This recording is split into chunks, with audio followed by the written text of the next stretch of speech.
السلام عليكم الخوت، ومرحبا بكم في فيديو جديد. ستوري تايم ديال اليوم. انا سميتي محمد، 38 عام. اليوم شفت هبه مع ولدها وتفكرت كلشي اللي داز هذه سنين بيني وبينها، وانا غادي نعاود لكم كيفاش كنت كنبغيها. هبه كانت بنت زوينه بزاف، ظريفه وحنينه، حشوميه وكتقرا في الباك. دارهم ناس مزيانين بزاف. كل يوم كنهبط مع 7، كندير السبه بالطوموبيل ديالي باش ننزل مع هبه قد قد. هي كتكون غادا للمدرسه، ولفت نشوفها كل صباح. وخا عمرها ما كانت كتكتر معايا الهضره، غير السلام وصافي.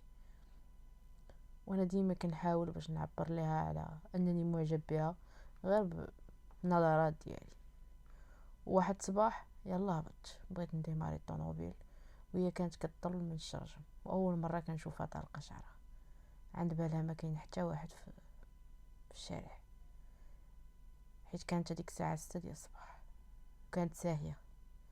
انا بقيت واقف حتى شفت فيها مزيان وما سخيتش نحيد عيني منها. شويه قلت مع راسي لفت الانتباه ديالها ونخدم الطوموبيل، وهي تلفت وشافتني، دخلات وما بقيتش شفتها النهار كله. شويه بشويه حسيت بها حتى هي معجبه بيا، وبقينا كنهضروا غير بالعينين لمده ديال عامين. كل صباح هي كتحل الشرجم باش تشوفني، وكانت بعض المرات ما كتطلش من الشرجم. كنت كنحس بقلبي كيتقطع حيت ما شفتهاش. المهم انا فيا واحد الديفو، هو انني كنشرب وكنخرج مع البنات بزاف، وانا الحمد لله ميسور الحال. بقيت كل نهار كنحاول ناخد الرقم ديال هبه، ولكن بلا فايده، ما بغاش تعطيه ليا. واحد الليله جات عندي اختي مريم، قالت لي عطيني تليفونك ندير واحد المكالمه. قلت لها لمن؟ قالت لي غير الهبه بنت جيران، راه ما قدرت نمشي عندها في هذا الليل هذا. قلت لها واخا هاكي، انا بغيت نطير بالفرحه. هبه ومريم كانوا صحابات، وهبه كانت عزيزه على دارنا كاملين. وانا نقول لمريم الا ساليتي عطيني التليفون بغيت نخرج. قالت لي واخا. غير قطعات وجابتو ليا. انا غير خرجت قلبت التليفون، خفت اختي مريم لا تكون مسحات النمره ديال هبه. المهم لقيتها ما مسحاتهاش. صافي قلت بلا ما نتصل دابا ما نعيقش عليها. مشيت خرجت كيف العاده، الصهير والبنات والشراب. لكن والله حتى هبه هي اللي كانت كتبان ليا، غير هي اللي بين عينيا وصافي. رجعت للدار حتى 4 الصباح، كيبان لي الضو شاعل في بيت هبه. وانا نقول اش كتعمل في هذا الوقت هذا؟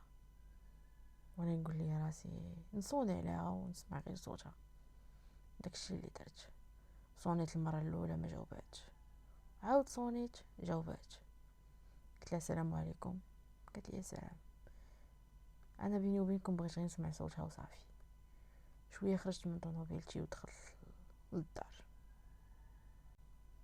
وانا مقرر باش غدا نتصل بها. في الصباح فقط دوجت وبدلت حوايجي وخرجت، وانا نشوف هبه واقفه قدام بابهم. هي كانت كدير الفولاغ وزوينه، المهم كتبان لي بحال الملاك. صافي مشيت وقلت غادي نتصل بها وصونيت عليها. قلت لها الو السلام عليكم. قالت لي وعليكم السلام، شكون معايا؟ قلت لها انا محمد خو مريم.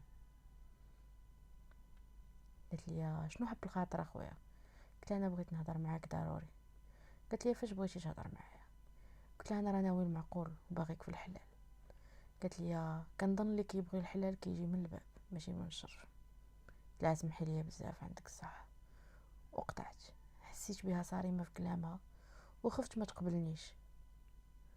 مشيت لخدمتي، واخا هذاك النهار كنت مرفوع. صافي ساليت وجيت للدار، وكيف كل ليله بغيت نخرج شويه. قلت بلاش نجلس نتفرج شويه، ولكن عقلي كامل عند هبه. شويه وهي تدخل الوالده، قالت لي محمد ولدي واش مازال ما هداكش الله تزوج؟ راك كبرتي، شنو كتسنى؟ قلت لها انا واخا المهمه دابا ربي يسهل، انا حتى واحد ما كان عارفني بلي كنشرب، لاني صافي ولفت مني كانت عندي 16 عام وانا كنشرب. من بعد مشات الوالده وانا نصوني على هبه، قلت لها بغيت نهضر معاك وسمعي كلامي عافاك. قالت لي شنو غادي نسمع اخويا؟ قلت لها انا كنبغيك وبغيت تجمعني بك علاقه حب وكنوعدك نتزوج بك. قالت لي المهم واخا حتى انا راني معجبه بك. عرفتي تما ما قداتني فرحه ما يمكنش على احساس، وهي تقول لي المهم اسمح لي دابا غادي ننعس، وانا نقول لها تصبحي على خير يا اجمل ملاك. انا عمري ما بغيت شي بنت، كنت عايش حياتي بالطول والعرض. مهم نعست فرحان بزاف، غير فقت هزيت التليفون ودخلت الواتساب لقيتها كانت داخله مع 4 الصباح. انا نقول هادي اش كتفيق دير مع 4 الصباح ديما؟ صافي وانا نوض دوجت وخرجت ناشط، فطرت وخرجت للخدمه وعيطت عليها. قالت لي السلام عليكم. قلت لها وعليكم السلام. قلت لها اسمحي لي صدعتك. قالت لي لا ماشي مشكل، ياك انت بخير بعدا؟ قلت لها الحمد لله مادام انت في حياتي نحمد الله ونشكره. قلت لها ممكن نسولك علاش كتفيقي ديما مع 4 الصباح؟ قالت لي كنفيق قيام الليل وكنصلي الفجر. علاش انت ما كتصليش؟ قلت لها شوفي انا غادي نعاود ليك، انا ما تنصليش وكنسكر وكنخرج مع البنات بزاف، لكن هادشي حتى واحد ما تعرفو من غيرك دابا نجيب بوحدك. قالت لي الله يعفو عليك، لكن هادشي ما مزيانش الا بغيتي تكمل معايا، خاص هادشي يحيد كله. قلت لها من طبيعه الحال على قبلك انت انا غادي نتبدل ونكون راجل بمعنى الكلمه. قالت لي ان شاء الله تعالى. قلت لي المهم نخليك، خاصني نمشي نوجد راسي. قلت لها واخا غادي نعاود نعيط لك. قالت لي ان شاء الله. صافي مشيت كملت خدمتي وجيت للدار مع 4 العشيه ونعست، ومني فقت دوجت وبقيت كنتفرج. صافي سال الفيلم، خرجت وهزيت طوموبيلتي ومشيت للقهوه. من بعد طلعت الطوموبيل وعيطت على هبه، حيتاش ما كنبغيش نعيط ليها وسط النهار، ما بغيتش نجبد ليها الصداع. وصافي بقينا هكا ديما يوميا كنهضروا حتى 4 السوايع كل ليله. انا ما بقيتش كيف كنت، ما بقيتش كنخرج مع البنات وصحابي. لاحظوا هادشي اني تبدلت، لكن ما عارفين السبب. انا وهبه ما كانش شي واحد عارف علاقتنا، كنت كنقول لها الا شفتيني ما تسلميش عليا ولا دخلي حتى نمشي. وعمرنا ما تلاقينا برا. انا ما بغيتش شي واحد يقول عليها شي كلمه ولا يقول عليها شي حاجه، حيت محتارمه راسها. انا كنغير عليها بزاف والله العظيم، وكنموت عليها، وكنت كاري واحد الدار كنت كنمشي ليها انا وصحابي مع البنات. لكن ملي عرفت هبه والقلب ديالها الطيب ما بغيتش نخونها، وليت كنمشي للدار ونبقى غير كنهضر معاها. اتفقنا على كل شيء في حياتنا، عمرنا ما تخاصمنا. كانت مؤدبه بزاف وبقات حتى بدلتني، ولاو صحابي كيقول لي الحب اللي كيدير هكا. انا قلت لهم وفرحت اني ما بقيتش كنشرب وما بقيتش كنخرج مع البنات، وليت كنفكر في المستقبل اللي هو مع هبه. صافي مني قديت اموري مشيت على الوالده، قلت لها المهم توحشتك. قالت لي يلا يا ولدي وجهك ولا منور، وانا بغيت نهضر معاك في واحد الموضوع. قالت لي الله يسمعنا اخبار الخير. شنو هو ولدي؟ قلت لها عيط على مريم، بغيتكم بجوج تسمعوني. عيطت على مريم، قالت لي شنو بغيتي؟ قلت لها بغيت نقول لكم بلي قررت نتزوج، قلت نشوف واش حاطين عينكم على شي عروسه. قالت لي يلا يا ولدي فرحتيني. قالت لي يا مريم انا عندي لك العروسه وغتكون زوينه وحادقه وراه عزيزه علينا كاملين ودارهم مزيانين وهي اللي عند باباها. قلت لها شكون؟ قالت لي هبه بنت الحاج جارنا. قلت لها لا ما عرفتهاش. قلت لها المهم نتوما شوفوا مع الناس ونمشيو نشوفوها ويصوب الله. انا كنت غادي نطير بالفرحه لان دارنا اختاروا نفس البنت اللي كان بغيها، واتصلت بهبه وقلت لها راه فاتح دارنا في الموضوع وما وافقوش. صافي بدات كتبكي وقطعت وانا كنحاول نعيط ليها بزاف حتى جاوبات. قالت لي صافي دير داكشي اللي بغاو داركم ورضي والديك هما الاولين.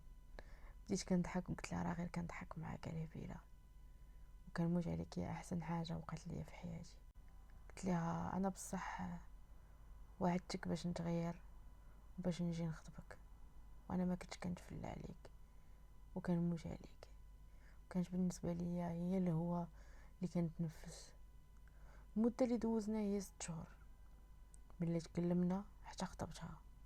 هضرات مريم مع هبه وقالت لها باش غادي نجيو نشوفوك في الدار. هادشي اللي كاين. واتفقت انا والوالد ديالي باش نهضروا مع الحاج وخوها الكبير. ما نكذبش عليكم كنت حاس اني صافي خديت من الدنيا داكشي اللي تمنيت. مشينا عندهم للدار وخطبناها وهما وافقوا ورحبوا بينا وما خلاو ما داروا علينا بصراحه. وكنت فرحان حيت بصح اخيرا غادي نعيش مع البنت اللي كنبغيها وما بقيتش كنشرب وما بقيتش كنعرف البنات بزاف وهادشي كامل بسبب هبه. واخيرا غادي نعيش مع البنت اللي كنبغيه. ما كنتش عارف بلي حبي وحياتي غادي تدمرهم لي امي وخواتاتي. ما كنتش حاسب لهذا الشيء صافي. ومن نهار خطبتها بداو المشاكل. الناس الحومه عرفت انني خطبت هبه صافي بدات الهضره راه كانت معاه كانوا كيخرجوا كانوا كيتساراو شفناهم هنا شفناهم لهيه. وانا اقسم لكم بالله عمري ما خرجت معاها ولا تلاقيتها وربي شاهد عليا. كلشي كيهضر. اما بنات الجيران اللي حيت كانوا مصاحبين مع خواتاتي غير على قبلي ولاو كيعيطوا عليا وكيقول لي هذيك راه ما مزياناش وكتعرف شحال من واحد وبزاف ديال الهضره. وانا كنت عارف بلي هذيك البنت ما كتعرف حتى شي واحد من غيري. قلت كنقول خليهم يهضروا. واحد النهار اتصلت بيا صاحبتها اللي مصاحبه هي وياها مده 15 عام وما خلات ما قالت فيها وشي بنات جيران وبزاف د الحوايج. ومن بعد دازوا لخواتاتي وبداو كيعمروا اليوم راسهم. وللاسف سمعوا ليهم وجاو عندي خواتاتي كيقولوا لي شوف الناس شنو كتقول على هبه راه عندهم الصح. وانا مني كنتصل بهبه كتقول لي راه الجيران كيقولوا لماما انك ما مزيانش وكتخرج مع البنات وكتشرب وهادي.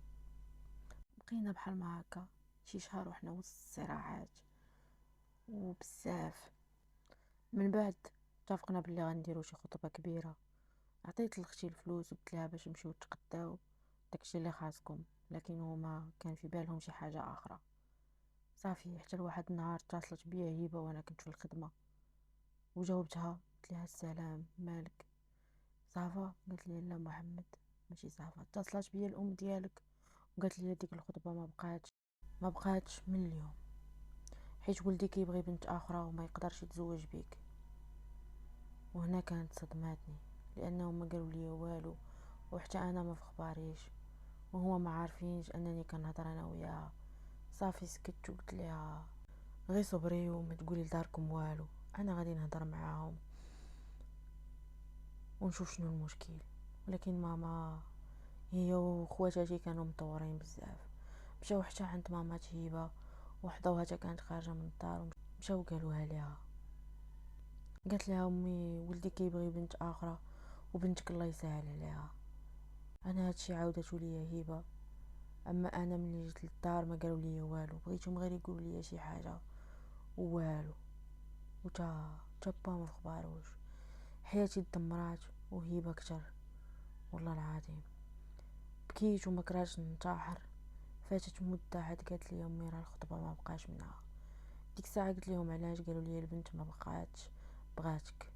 هنا قلبي وقف وليت حاير وقلت نسايسهم حتى يتراجعوا. بدينا كنهضروا انا وهبه على اساس دارنا يتراجعوا. بقينا 3 شهور تنهضروا. صافي بابا هبه منين عرف اش قالوا الناس في بنته قرر يبدل الدار ويبدل الحومه كامله. وداكشي اللي كان تحولت هبه من حدانا وليت كنتصل بها وما كتجاوبنيش، حتى لواحد النهار جاوباتني وقالت لي محمد انا وياك وصلنا لطريق مسدود، دير داكشي اللي بغاو داركم الله يخلصهم على داكشي اللي داروا فيا انا وياك. قلت لها كيفاش هبه شنو كتقصدي؟ بغيتي تخلي عليا؟ انا عمري ما بغيت شي بنت حتى بغيتك، وانا كنواعدك الا ما تزوجتش بيك عمر شي بنت ما تجي في بلاصتك. وهي تقطع عليا، وكانت هذيك اخر مره كنسمع صوتها. كنت كل نهار كنتصل وكنقلب على دارهم، ولكن هي بدلات حتى النمره. عمري ما بكيت على شي بنت حتى بكيت على هبه، ما بقيتش كنبات في الدار. ورجعت محمد اللي كان دير شحال هادي، رجعت للشراب غير باش ننسى الهم، لكن عمر صورتها ما فارقاتني. ودارنا ما بقيتش كنهضر معاهم، بالخصوص امي وخواتاتي. بقيت كنتعذب وانا مازال كنتعذب.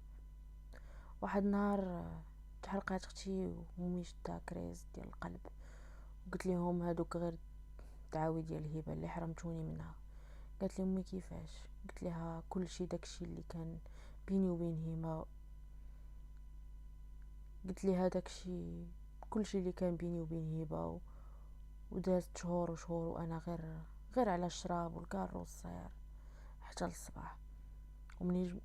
ومنين بغيت نتدمر اكثر وصلني الخبر باللي هبه تزوجات، وهي دابا الملك ديال شخص اخر اللي واخا يكون بغاها عمره ما يكون يقدر يبغيها كما بغيتها. انا بغيتها اكثر من حياتي، وكنت مستعد نعطي حياتي على قبلها، لكن امي وخواتاتي حرموني منها. عمرني في حياتي ما نسمح ليهم.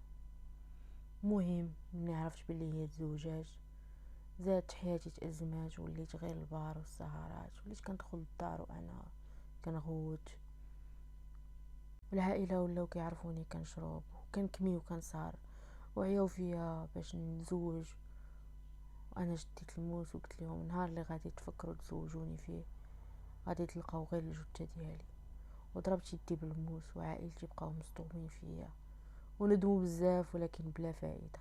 مهم انا ولا الهم ديالي هو الموت والعتابي على قبل هبه، وليت غير الكاس والكارو، وجهي كحال وضعافيت، وليت بحال شي جثه هامده كنتسنى غير فوقاش نتدفن. وكل شي بسبب عائلتي وكلام الناس. ومن بعد 4 سنين ديال العذاب، اليوم اللي نعاود لكم هاد القصه هادي، في الصباح شفت هبه باقا كما هي، زوينه وغزاله، والفولار زيدها زين ونور. وكانت هي وولدها الصغير اللي كنت ديما كنتمنى يكون ولدي انا وياها. ونكتبش عليكم منين شفتها النار شعلات في قلبي، وحسيت بالدموع كينزلوا من عيني، حيت تحرمت من احسن حاجه في حياتي. انا دابا قررت نجمع حوايجي ونسافر في مره، نسافر فين ما كان، غير انا والكاس وذكريات هبه اللي حرموني منها. نسافر وما نرجعش حتى يرجعوا غير الجثه ديالي. نصيحه اخيره قبل ما نختم القصه ديالي، بغيت نقول لكل واحد نصيحه اخيره قبل ما نختم القصه ديالي، بغيت كل واحد حب شي بنت يخطبها وما يخليهاش بعيدة عليه، حيث ممكن كلام الناس يغير حياتك كلها. ويا رب كل واحد تقدم ليه داكشي اللي كيتمناه في حياته. نتمنى قصتي تكون عبرة وتجربة وتسمعوها باش ما تحرموش من اعز الناس على قلبكم. وهنا غتكون رسالة ستوري تايم ديالنا ديال اليوم، ونتمنى يكون عجبكم لا فيديو. ما تنساش تخلي معك واحد لايك، بارطاجي مع صحابك، كومونتير زوين باش نزيدو نديرو فيديوهات كتر وكتر ان شاء الله. وإلا ما كنتيش داير ابوني ديرها معاك. تهلاو.